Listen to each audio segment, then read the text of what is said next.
Dalam perjalanan pulang dari perang Zatur Rika, Nabi Shallallahu Alaihi Wasallam memutuskan untuk bermalam di suatu tempat sambil beristirahat. Beliau menawarkan kalau ada yang bersedia untuk menjaga keselamatan pasukan malam itu.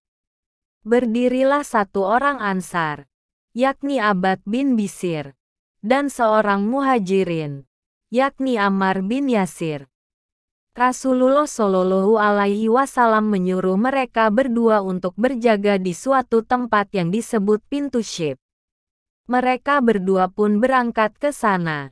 Sampai di pintu Syib tersebut, Abbad bertanya kepada Ammar, "Pada bagian malam manakah engkau inginkan aku berjaga? Awal malam atau akhir malam?" "Biarlah aku berjaga di akhir malam," kata Ammar. Kemudian ia tidur. Sambil berjaga, Abbad mengerjakan salat malam. Ternyata malam itu ada seorang musyrik yang mengikuti mereka dengan diam-diam. Tetapi lelaki musyrik dari Nahl ini lebih ke masalah pribadi, bukan permusuhannya kepada Islam. Dia ingin membalas dendam, karena istrinya telah disakiti oleh salah seorang anggota pasukan Muslim. Begitu melihat dua orang yang berjaga, di mana salah satunya sedang tidur, lelaki musyrik itu melepas anak panahnya dan mengenai Abbad yang sedang salat.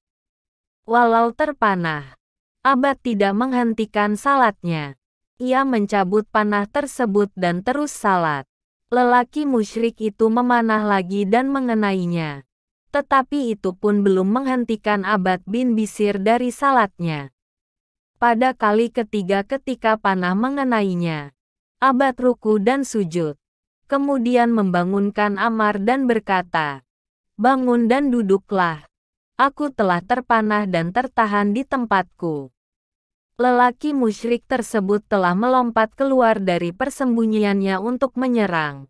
Tetapi begitu melihat dua orang yang bersiap dan mengetahui kehadirannya, ia segera melarikan diri. Melihat keadaan Abbad yang berlumuran darah, Ammar berteriak kaget, "Subhanallah, mengapa engkau tidak membangunkan aku saat pertama ia memanahmu?" "Saat itu aku sedang membaca satu surat," kata Abbad menjelaskan. "Aku tidak suka menghentikan membacanya kecuali telah tamat satu surat tersebut. Demi Allah, jika tidak karena khawatir melalaikan tugas Nabi Shallallahu Alaihi Wasallam untuk berjaga, aku lebih suka mati daripada menghentikan bacaan Quranku tersebut." Dalam suatu riwayat dijelaskan, saat itu Abbad sedang membaca surat Al-Kahfi. Hari-hari menjelang perang Yamamah di masa kekhalifahan Abu Bakar, Abbad bin Bishr menemui Abu Sa'id Al-Khudri, salah seorang sahabat Nabi Shallallahu Alaihi Wasallam lainnya yang banyak meriwayatkan hadis-hadis beliau. Kemudian berkata, "Hai Abu Sa'id, semalam aku bermimpi seolah langit terbelah, kemudian menelan diriku. Insya Allah, itu adalah tanda kesyahidan. Demi Allah, engkau bermimpi yang baik," kata Abu Sa'id Al-Khudri. Bertiga dengan Abu Dujanah dan Bara bin Malik, ia memimpin sekitar 400 orang-orang Ansar dalam perang Yamamah tersebut. Mereka bertiga dianggap yang paling pemberani, sehingga bisa memberi teladan dan menguatkan hati anggota pasukan lainnya. Abbad berseru, "Pecahkan sarung pedang kalian, dan jadilah kalian orang-orang istimewa yang berbeda dengan kebanyakan orang." Mereka pun berperang dengan perkasa, dan terus maju hingga berhenti di kebun Musailamah, di Kana Hajar, pertahanan terakhir di mana akhirnya Musailamah terbunuh oleh tombaknya Wahsy. Dan akhirnya pasukan nabi palsu dan pendusta besar tersebut dikalahkan.